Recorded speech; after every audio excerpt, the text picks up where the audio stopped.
ಎಷ್ಟು ವಿಧಗಳದು ಈ ಒಂದು ಹೇಳ ಬಯಸ್ತೀನಿ. ಮೊದಲನೇದಾಗಿ ನನ್ನ ಪರಿಚಯ ಗೊತ್ತಿಲ್ಲ. ನನ್ನ ಹೆಸರು ಮಂಜುಳಾ ಪ್ರಾಣೇಶ್ ಮಠ. ನನ್ನ ತಾಲೂಕು ಪಂಚಾಯತಿಯಲ್ಲಿ MR ಆಗಿ ಸೇವೆ ಸಲ್ಲಿಸ್ತಾ ಇದ್ದೀನಿ. ನಾನು ಇಲ್ಲಿಗೆ 15 ವರ್ಷ ಆಯ್ತು ಸೇವೆ ಸಲ್ಲಿಸೋಕೆ. ಪ್ರತಿಯೊಂದು ಗ್ರಾಮ ಪಂಚಾಯತಿಯಲ್ಲಿ VRW ಇರ್ತಾರೆ. ಅಂದರೆ ನಿಮಗೆ ಏನಾದರೂ ಮಾಹಿತಿ ಗೊತ್ತಾಗೋ ಕಾರಣಕ್ಕೆ ಅವರು ಪ್ರತಿ ಗ್ರಾಮ ಪಂಚಾಯತಿಯಲ್ಲೂ ಒಬ್ಬೊಬ್ಬರು ಇರ್ತಾರೆ. ಈ ಒಂದು ನೀವು ಅರ್ಜಿ ಕೊಡ್ಬೋದು ಅಥವಾ ಮಾಹಿತಿಗೋಸ್ಕರ ಪ್ರತಿಯೊಂದು ವಿಷಯ ಮಾಹಿತಿ ಕೊಡಲಿಕ್ಕೆ ಒಂದು ಪ್ರತಿ ಗ್ರಾಮ ಪಂಚಾಯತಿಯಲ್ಲಿ ಇರ್ತಾರೆ. ಈ ನಾನು ಇಲಾಖೆಯಿಂದ ಇರ್ತಕ್ಕಂಥ ಮಾಹಿತಿ ಹೇಳ್ತೇನೆ. ಮೊದಲನೇದಾಗಿ 1995ರ ಪ್ರಕಾರ ವಿಕಲಚೇತನರ ವಿಧಗಳು 7 ವಿಧಗಳು ಇದ್ದವು ಮೊದಲಿಗೆ. ಆದರೆ ಈಗ 2016 ಹಕ್ಕುಗಳ ಅಧಿನಿಯಮದ ಪ್ರಕಾರ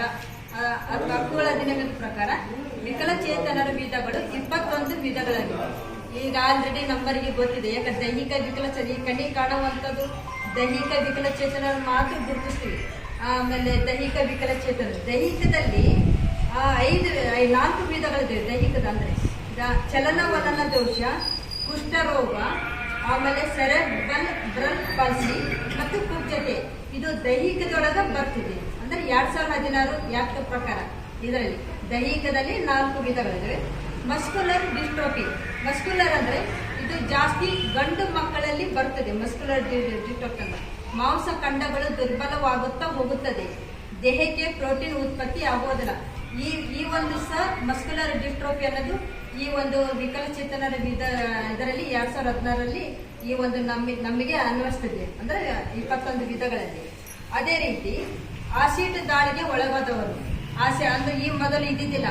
ಜಾಸ್ತಿ ಆಸಿಡ್ ಇದ್ದಿದ್ದಿಲ್ಲ. ಆಮೇಲೆ ಮಸ್ಕ್ಯುಲರ್ ಡಿಸ್ಟ್ರೋಫಿ ಇದ್ದಿದ್ದಿಲ್ಲ. ಈಗ ಆಸಿಡ್ ದಾಳಿಗೆ ಒಳಗಾದವರು ನಮಗೆ ಅಂದ್ರೆ ಇವ್ರಿಗೆ ಯುಡಿಐಡಿ ಕಾರ್ಡ್ ಕೊಡ್ಬೋದು ಅಂತ ಈ ಒಂದು ಇದೆ.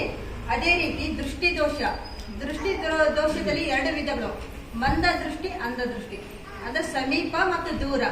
ಈ ಒಂದು ಇದರಲ್ಲಿ ದೃಷ್ಟಿ ದೋಷದಲ್ಲಿ ಅನ್ವಯಿಸ್ತಿದೆ.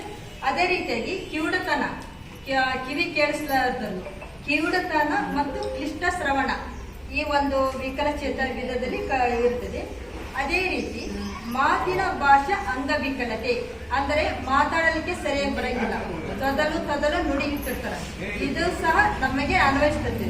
ಅದೇ ರೀತಿಯಾಗಿ ಬೌದ್ಧಿಕ ಅಂಗವಿಕಲತೆ ಅಂದ್ರೆ ಅವರಿಗೆ ಸರಿಯಾಗಿ ಅಂದ್ರೆ ಚೆನ್ನಾಗಿರ್ತಾರ ನೋಡ್ಲಿಕ್ಕೆ, ಕಾಲಿನ ತೊಂದರೆ ಇರಂಗಿಲ್ಲ, ಆಮೇಲೆ ನೋಡ್ಲಿಕ್ಕೆ ಚೆನ್ನಾಗಿರ್ತದೆ. ಇವ್ರು ಬೌದ್ಧಿಕ ಅಂದ್ರೆ ಯಥಾ ರೀತಿ ಸ್ವಲ್ಪ ಮಾತಾಡಕ್ಕೆ ಸರಿಯಾಗಿ ಇದು ಒಳ್ಳೆ ಏನ್ ಮಾತಾಡಕ್ಕೂ ರೆಸ್ಪಾನ್ಸ್ ಇರಂಗಿಲ್ಲ ಅವ್ರಿಗೆ. ಇದು ಬೌದ್ಧಿಕ ಅಂಗವಿಕಲತೆ ಅಂತ ಹೇಳಲಾಗುತ್ತದೆ.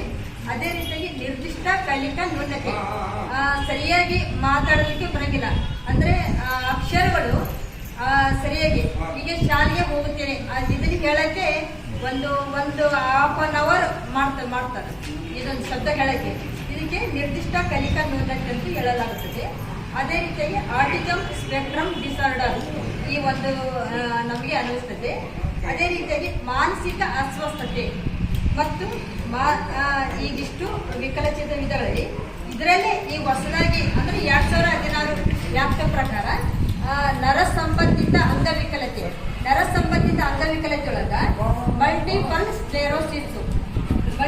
ಸ್ಕ್ಲೆರೋಸಿಸ್, ಅದೇ ರೀತಿಯಾಗಿ ಪಾರ್ಕಿನ್ಸನ್ ಕಾಯಿಲೆ, ಇದು ರಕ್ತ ಸಂಬಂಧಿತ ಅಂಗವಿಕಲತೆ. ಅಂದ್ರೆ ಇದನ್ನ ಮನೆಯೊಳಗ ಮದುವೆ ಮಾಡಿ ಕೊಡ್ತಿರ್ತಾರೆ. ಇದನ್ನ ನಮ್ಮ ದೂರದ ಸಂಬಂಧಿಕರು ನಮ್ಮ ಮನೆಯಲ್ಲಿ ನಮ್ಮ ಕುಟುಂಬದಲ್ಲಿ ಕೊಟ್ರೆ